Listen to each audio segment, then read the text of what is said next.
Just want to take a moment. If this episode is resonating with you, please hit the like button and subscribe. And if you have a moment, share it with a friend who you think may also enjoy this episode. Thanks for being here.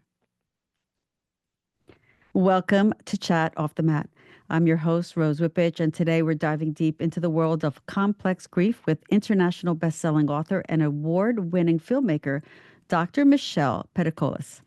If you've ever felt stuck in patterns of sadness that traditional grief work hasn't resolved, or if your major life losses have thrown you off track from your dreams, this episode is for you. Welcome, Dr. Michelle. Thank you for being here.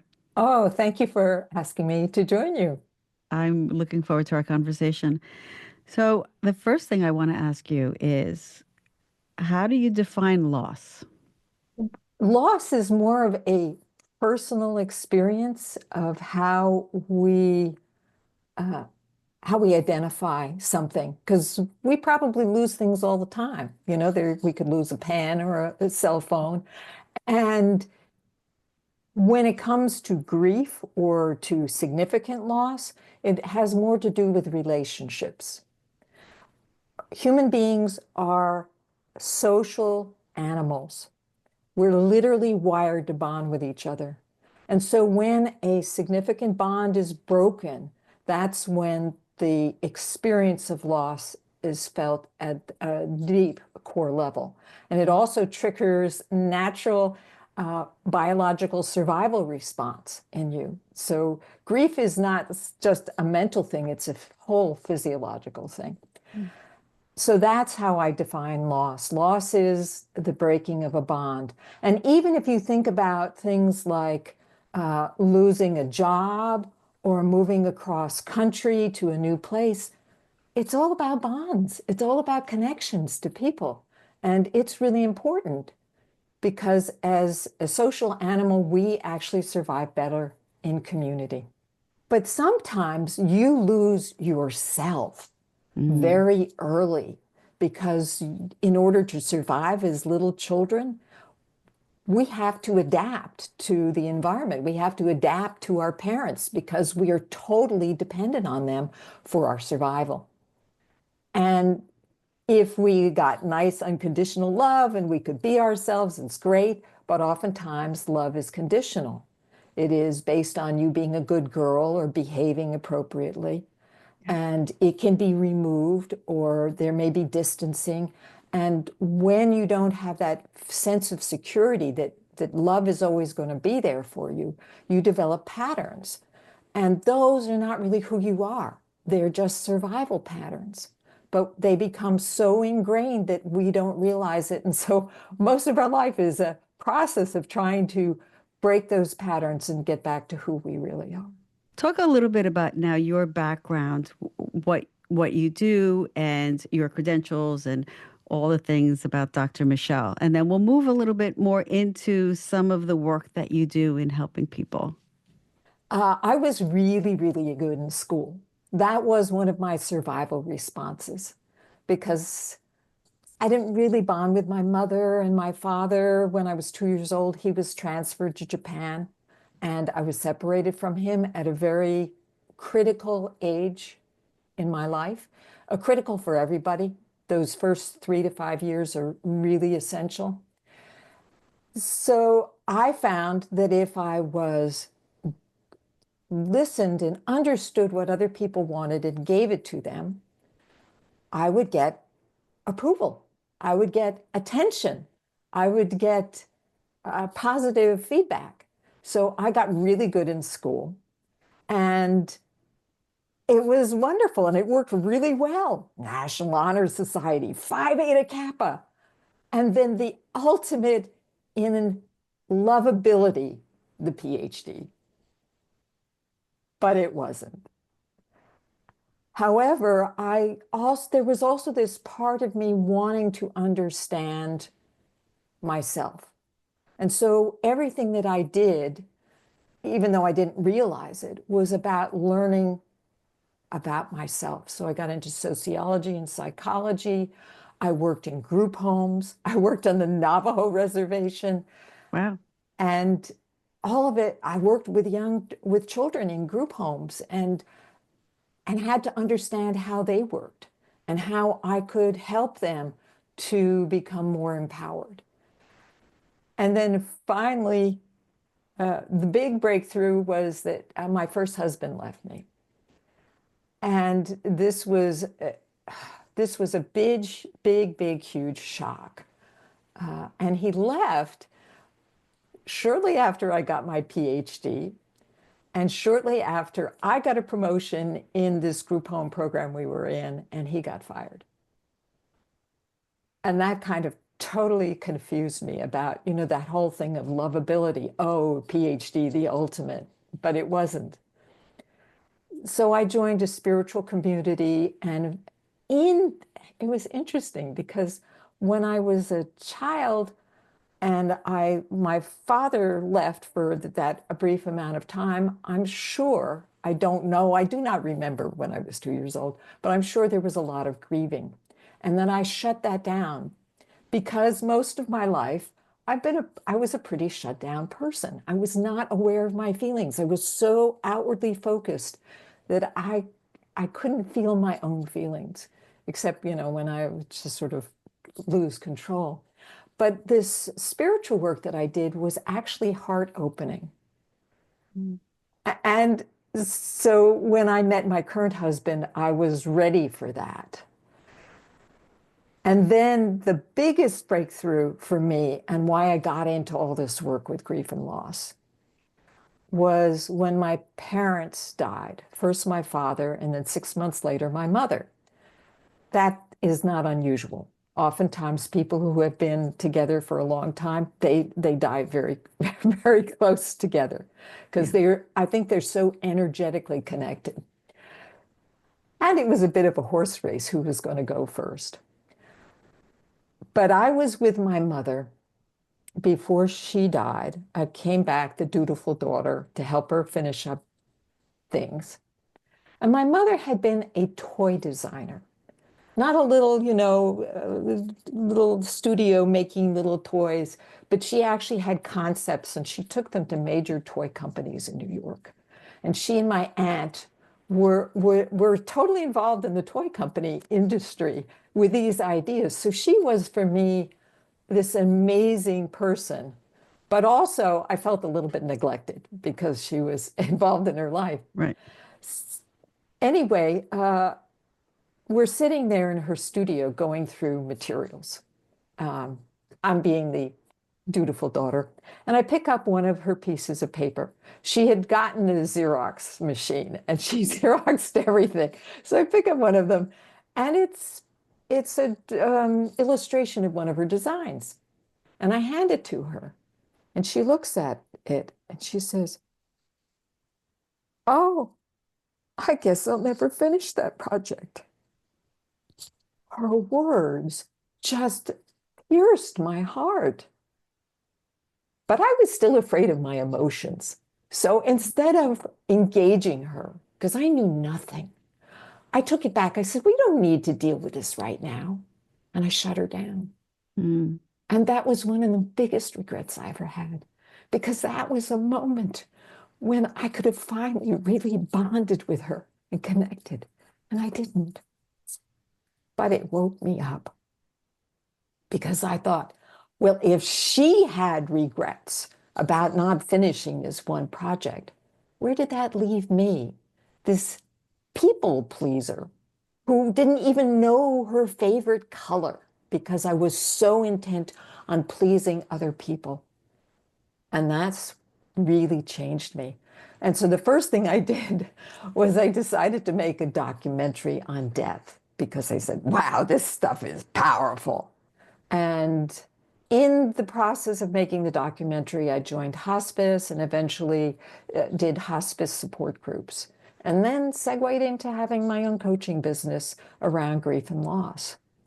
But the more I work on it, the more I realize that it's bigger than that. In fact, when I made the film, my objective was to help wake people up to this glorious, but all too short life that we have, and to relive it, to really live it authentically and as yourself and to fulfill who you are. So that's also the work that I do in grief, is that I help people use their grief to wake them up And to heal. and to heal. Yes. Through your creative process, you're able to heal yourself because I just sense that there was so much that you needed to heal because of this journey that you've had. And I can relate because I was also a people pleaser and didn't get that validation and love and approval and all that from my mom. And my mom wound up passing away at when she was 49 and I was 26. Oh, And there was still a lot oh, of on, oh, yeah. that's so early. Oh It's my so gosh. early and we didn't have a really close communicative relationship. We were both Yeah. very closed off. So I say that I learned to communicate with her since she's crossed over. Oh, great. Yeah, Oh, and that's wonderful. working on Yeah. the wounds, my personal wounds, to help me heal and heal our relationship. It's hard to process. I don't know if we ever do process it. And I'll, remember I said in the beginning how loss had to be, was partly this physiological experience, this grief. Yeah. So when I was growing up, we were not taught to express our grief. We were taught to hide it, to shut it down, to get over it. And it doesn't go away. It literally lodges itself in the cells in your body and it pops up at weird times when you get triggered because we don't really allow it to release. But it is possible. I had a client, I know you were going to talk about the work I do. So I had a client who came to me and she had been grieving the loss of her husband for 20 years. 20 years. I mean, tears rolling down her cheeks. And she had seen psychiatrists and psychologists and therapists, and nobody was helping her. What I did was teach her how to grieve, was how to finally allow herself to release the emotions. And that's where I also learned that a lot of it relates back to that early childhood of experience. And boy, did she have a lot of loss. Her father left her mother and her and her two sis and her sister when she was very young because her mother happened to be a party girl and liked to go out and mess around. So she then was taken care of by her grandmother, and then her grandmother died. And then she meets the hero of her life, her husband. And she's like, oh, finally, I've got what I need, right? And then he dies young. Oh, wow. 3 losses. And now she has a problem because her son, her adult son, looks exactly like her husband. So She's every time she reminded. sees him, she cries. It Yeah. was destroying their relationship. So she came to me, and within a very short amount of time of finally allowing that emotional energy, that's like number one, step number one in grieving, is to be able to allow your emotions. But some people are afraid of that because they're afraid they're going to get trapped in it and that they'll never stop crying. So you're able to help people who have been grieving for a long time, or maybe not haven't even thought about grieving for a long time, really unleash those deep cellular Yes, emotions. yes. So what happens is that we have developed behavior in childhood, like I talked about, that Right. people pleasing or lack of confidence or getting into, there are a whole slew of things that we develop to survive, but it holds us back from being our authentic self, from being who we're meant to be. Now, the reason why I work with people around grief and loss is that often it's when we come face to face with death that we get that mirror reflected in our face about who we are. We start to think about our own death. And so it's an opportunity to use the energy of grief to propel us towards who we are. And that's what I do in the work that I do, is use that as a fuel to motivate people. Because people mostly, they don't do anything if it's just okay, right? Do Yeah. people, not very often do they go out of their way and sign up with a coach and work on themselves. No, we think we can handle it all. And Yeah, then it yeah. manifests, like you said, it comes out somehow in rage or anger or physical manifestation of that emotion. And that happens. And then we're stuck trying to deal with that. And we continue to repress those emotions. So It's the reason why I started working on myself, I mean, besides the spiritual work, which was not enough, was when I met my current husband and I started to see the patterns that I had developed that were going to destroy our relationship. And I said, no, I'm not doing that this time. I'm going to get the help I need. And I did. you make a distinction between normal grief and complex grief. Can you talk Yes, about that? yes. Normal grief is about having the breaking of a significant bond. Or maybe, there are different levels of grief. And it's really personal what's important. I've had people in which grandparents were the big relationship. So it's the close bonds that cause the most grief. But that doesn't mean that you shouldn't grieve other losses. I encourage people to do that because, you sort of say, oh, well, that was just a friend or the family or whatever. But no, you actually need to grieve all the griefs. Point. And so some of those are normal grief. You've lost a friend and you feel the grief and you feel the disconnection and you allow that. And some people have grown up and they have healthy relationships and then they lose somebody and they can get over the grief because through the normal avenues of grief groups but complex grief and most of my clients have had complex grief that came to me because there was something in the past that was never healed and was reverberating throughout their life. And so I'm a spiritual person, and I believe that the spirit is trying to wake us up to who we are and what we're meant to do. And so I feel like if you don't get it on your own, the spirit will send you little experiments or experiences that will wake you up and change you. And I'm telling you, I was really clueless for a long time, and I kept on just adjusting rather than realizing that the universe was saying, "Wake up! This is not going to work. You need to be yourself." What are some of the ways you think that spirit does this, that nudges people in those directions or to wake up? Okay, so the first thing that happened in my experience, you don't mind me telling me my story, right? So, Not at all. That your so stories are what makes makes it it interesting. makes it interesting. Exactly. So I went to graduate school. Oh, okay, and I was working on my PhD and I got my first teaching job. And up until that time, pleasing people, teachers, was easy. You had each teacher and you would please them. Now I was a teacher myself, and I had to please all these students that had different requirements, and I had to please the administration, and I had to please my chairman of my department. You know, there's that saying, you can please all the people some of the time and Not all the not people all all the the people time. all the time, right? And I couldn't. And I lost that job after 2 years, and I was devastated. So I thought I was not good enough.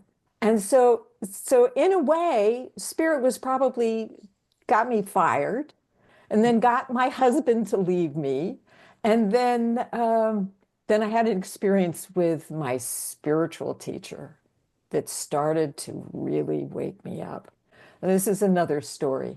So I was trying to please him. I traded my husband, I traded my boss, I traded my father for my spiritual teacher, and did everything I could imagine to please him.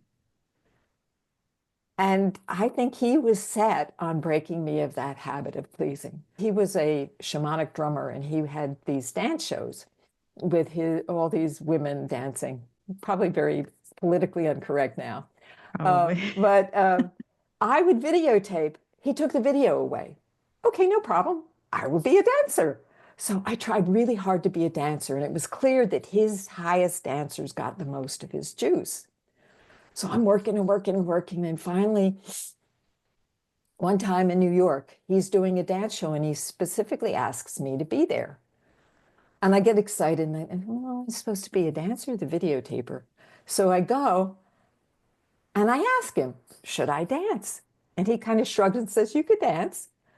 But first I have to videotape. So I'm out there for 90 minutes in this cold auditorium in the wintertime in a belly dance costume. But the thing is that this man was spiritual in a way you could not imagine.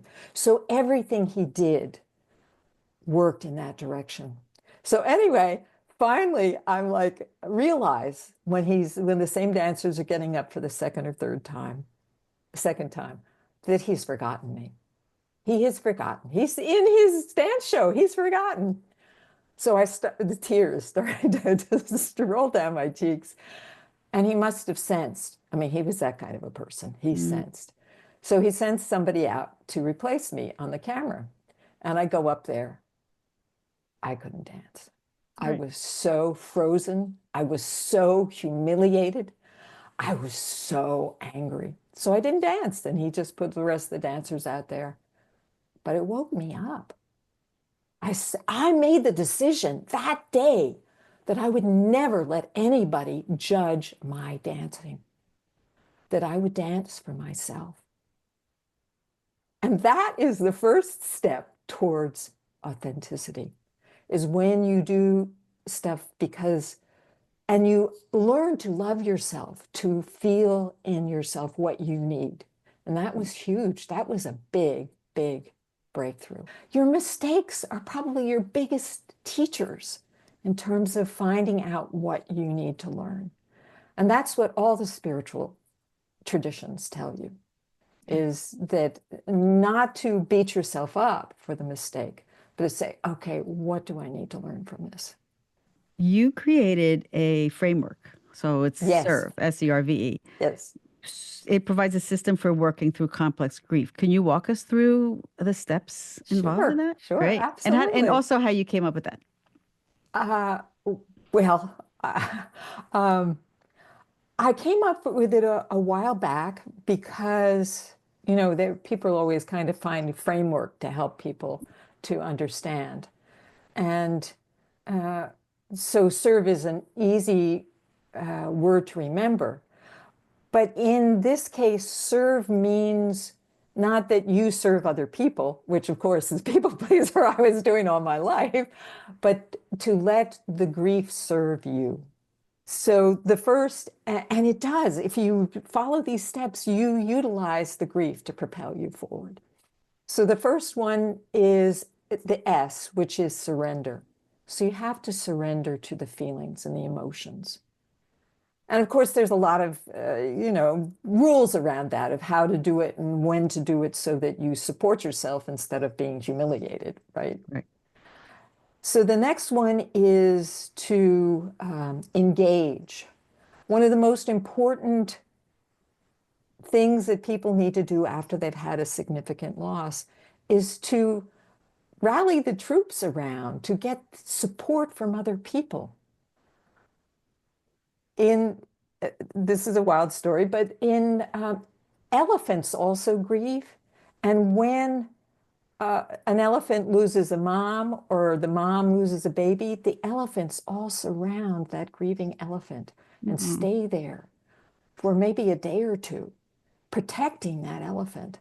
And then the lead elephant, the mama queen elephant, nudges the wounded, grieving elephant and gets them moving again. So we need people. We're we're social beings, and when you've lost that significant, that's the biggest loss. Of course, humans are complex, and they're like, oh, I don't want anybody but the person I've lost. Right. They isolate themselves. But the body needs the contact. Yeah. And so you have to do it anyway for your body because your body needs it, needs the hugs, needs the touching, needs somebody to listen to you. So that's That's the the E. first E. Then the R is reframe. So oftentimes we have stories around the loss. What did I do wrong? They Mm. shouldn't have left me. I'm never going to be happy again. So we have to change that story. We have to reframe it. And I have a very, very elaborate process of helping people literally rewrite the story of their lives so that Wow. they see the loss as part of that trajectory of where they're going. And then the next is V, and that's vision. Okay, now where are we going? Based on the new story, what's the happy ending? Where are we headed towards? Who do you really want to be? And then finally, once you have that vision, you have to bring that into being in this world. And that's the last E, which is to express. You know, children are the victims of a lot of grief also, or loss, I should say, and then experiencing grief. How can a mom who's or a woman who's navigating the loss of, let's say, a husband also help the child? That's a really complex situation. That's a difficult thing. Children are much better at handling grief if you are honest with them and you share what you're going through, but reassuring them that you're still going to be there for them. I mean, because that's the other Right. thing is, oh my gosh, I've lost my father. Oh my gosh, I've lost my mother. And will you be there? Or am I on my own? Right. But it's important for moms to teach their children how to grieve. And they will watch their mother and how she handles it. And she's strong and holds all their emotions in there, they're going to think that's the way they need to do. They need to do it. So one of the things that I heard while I was making my films that I thought was delightful was doing something creative with your children around the loss. In one case where if people are getting cremated, you get those cardboard cartons or cardboard cartons, coffins, and decorate it, and get the kids involved. And so you're having the children part of the experience and part of the healing, as Mm. opposed to put in a separate room and pretend that nothing's going on. And Where's talk about it, you, talk about the good y- times and the feelings. yeah, I losing a partner is really hard. And when you have children, it's hard because you need to process your own grief. And sometimes they never, women never really process it effectively. And then it affects their children, like we were just talking, where they don't Right, want their children to even move away and they keep them right, close right, and right, isolated. right. And it, it's not healthy. No, no. And that goes back to that first E of uh, engaging with other people, not putting it all on your children to be, to keep you happy Right. or To to keep replace. you, yes, to have them replace the loss. No, you really, and that's why it would be good if you're in that situation to get counseling so that now you have somebody that will help you along. So One the that's process balanced. that I did, it was actually called the process, was to go back into that early childhood Mm. experience and to actually go back and look at your parents' lives when they were children. And that was just so illuminating. Suddenly, I had huge compassion for my mother and my father. That's When beautiful. you get this perspective, you can start taking that towards everybody you have a relationship with. Yes, So even absolutely. your partner, they have a history, and how does that show up? Instead of taking it personally, oftentimes the stuff is just their Yeah. biography. And then also understanding what happened and try not to be that way with your kids. That was my thing. Yes, well, that it's very brave to decide to have children and to take that on and to be that influential. But guess what? They are their own spiritual being, having their own human adventure. Yes, they are. You're right. Absolutely. For listeners who suspect that they may be experiencing complex grief, what are some of the signs of let's talk about someone's experiencing complex grief.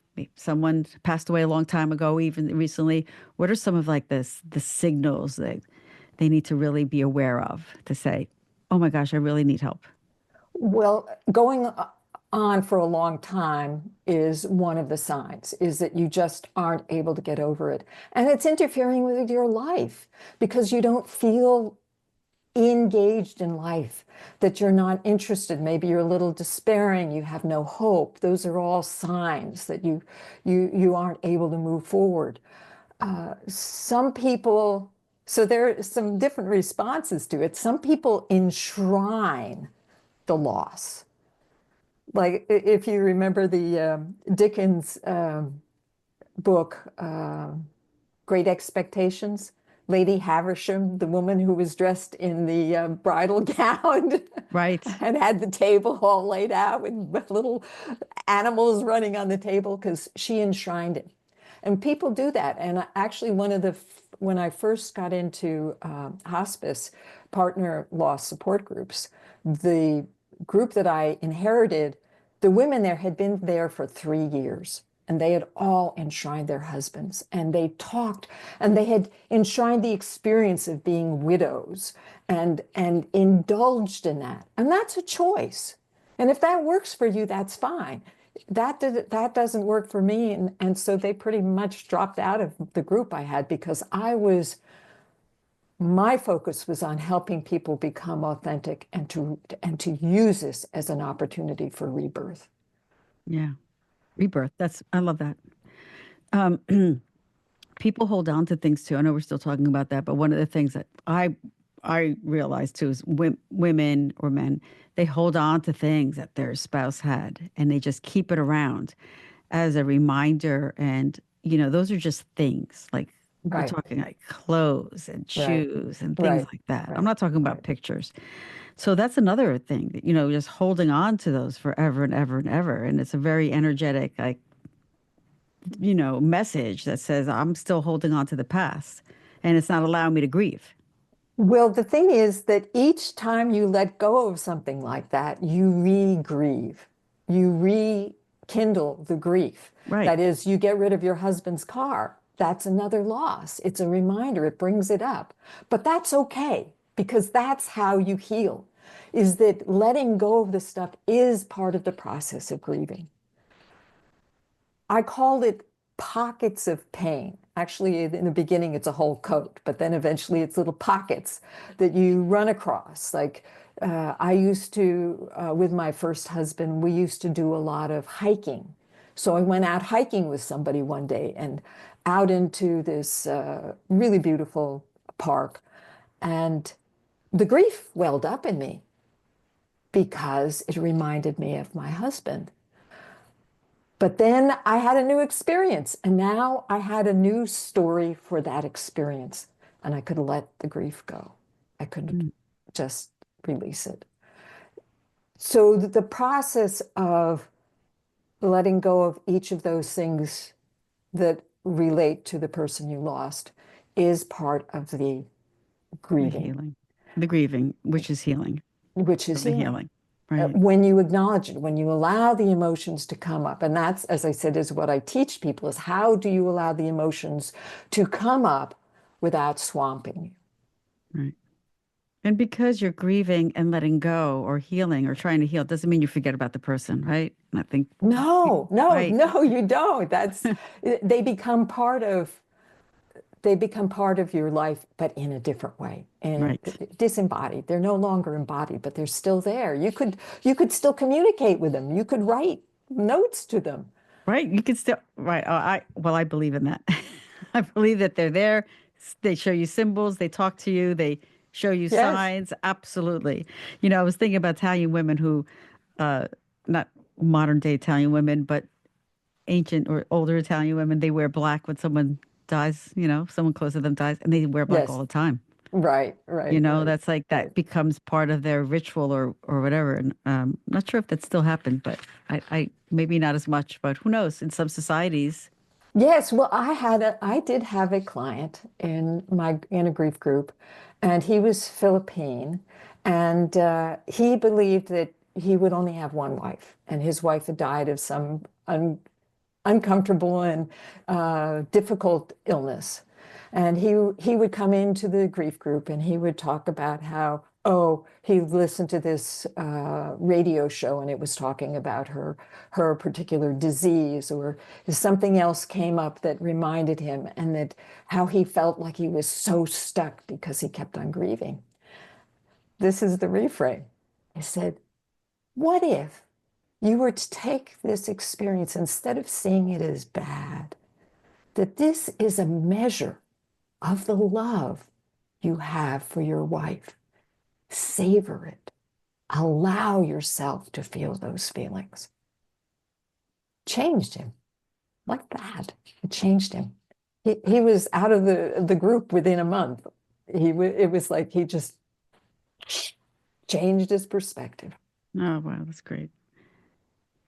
So, talk about your offerings, what you do, how you help people. First, I have both work with people privately, because oftentimes they prefer to work privately because it's very intimate. And so it's a 3-month program, and there are ways to continue after that. But we start out and we do the serve system. And I have and I have a whole program that's laid out that has instructions, videos, everything you need, and then I help you to dial it in. Now, if you're a person who can do things yourself and you're kind of like that, I also offer that as a self-study, so you Oh, can do that. okay. I also have a grief group option, that you can be part of a group. And I think it's probably better to start out with a private session, and do the private first and then continue in the group after that, Yeah, it if you makes can. sense. Yeah. Well, sure. It's more intimate. You can uncover a lot more in a safe space. Yes, exactly. And then they can find that engagement with others, And then, the oh, kind of yes, common and then bind it's bond. marvelous. It's Yeah. marvelous. And if you do the private, you also get the group along with it. So you do get both. And the other thing is, if you want to get a little taste, or you want to find out if you have complex grief, I have a free complex grief checklist that you fill out, and I get it, and then I give you an Like a PD. assessment. Oh, nice. Oh, that could be really helpful. And then you get a follow-up series of emails that talk you through this process of serve. So it's really easy, though, for those of you who don't have time or forget. It's just complexgriefchecklist.com. You're also on YouTube. I am on YouTube, yes. Good. And You there's also, lots of information there. great. So Well, definitely, YouTube is the place to go. Everybody goes to YouTube oh now my for gosh, everything. So there's so much stuff. And for good. those of you who just want to get a sense of the work that I do, there's great information on that YouTube channel. Good. Oh, great. Wonderful. And you also were collaborated with others on a book. Actually on 3 books, Oh, but three the books. one, yeah, the one that I mentioned there was Step into your Step into brilliance. Your Brilliance, and that chapter is really, really excellent. It does talk a lot about that early childhood wounding and how that affects your ability to shine, to be brilliant. Yeah. I know that your offerings cover more than just grief, but also like reinventing your past or connecting with things in your past. So there's a lot more that you could help people on their journey to being their authentic self, right? That's it. And That's and it. Yeah, rebirthing and living their best life. And I love that's that. it. So love the work that you're doing to help people. And grief is such a big thing that people don't really understand thoroughly, I think, that when they're going through, they don't really allow themselves the compassion to be held in by someone to help them and to help them go through this process. Well, it's our culture right now. Yeah. The society we live in right now doesn't really understand it. It sees grief as being Or, interfering with your productivity, or with your weakness. yes, as weakness. Because, we're very much right now a patriarchal society, and goodness knows those poor men have Yeah. really been tamped down in terms of their emotions and allowing their grief. And it's horrific what it does to men. Yeah. But if we could just normalize grief as the process we need to go through. Well, thank you for being here today with us. I really appreciate your time and, like I said, the work that you're doing to help others as well. You're very welcome, and thank you for having me on your show. It's just beautiful.